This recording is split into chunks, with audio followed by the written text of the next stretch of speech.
Okay, so we're going to take a look at creating a report folder. So we're on the Reports tab. So on the left-hand side, there's a couple of different filters here, but in this case, we're going to be looking at folders. So if we click on all folders, this will show all the folders that are available to you. Now, they could be created by you, they could just be public folders, they could be folders that were created by someone else that you've been given access to. So if you say created by me, we don't have anything yet because we haven't created a folder. And then shared with me, these are folders that someone else has created and been shared with you. So what we're going to do is go to the upper right hand corner and click on New Folder. And we're going to say New Report Folder. And then press Tab to give you the unique name.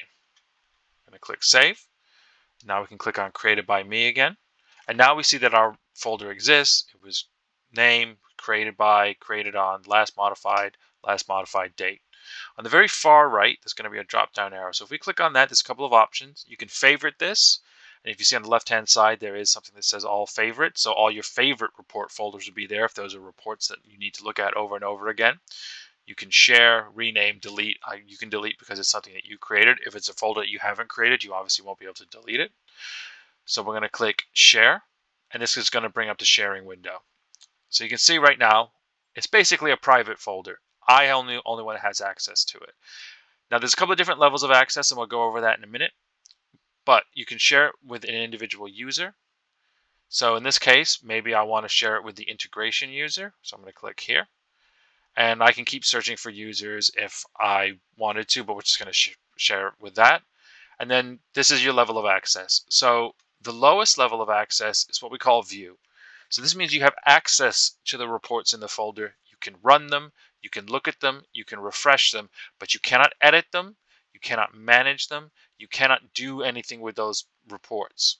You can copy them to your private report folder and create your own version of them, but you can't do anything to the report itself.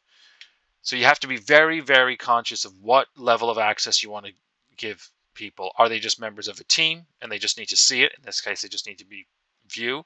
Are they people that need to edit the reports in the folder? So that's the next level up, that's edit. Are these people that are going to be using these reports, changing them, filtering them on their own, things like that? And then finally, there's manage. If someone manages the folder, they can do more than just edit. They can also share access. So are there people on your team that you want to be able to manage this folder and give access to other team members? In this case, I'm just going to say with the integration user that I just want him to view. I'm going to click share. Okay. Now there are other options here. Obviously it would be laborious to share it with every individual user. You may have a role. You can share it with roles, and then you can search with roles that already exist on the system. So I could say that everyone that's on the channel sales team could have access to this folder.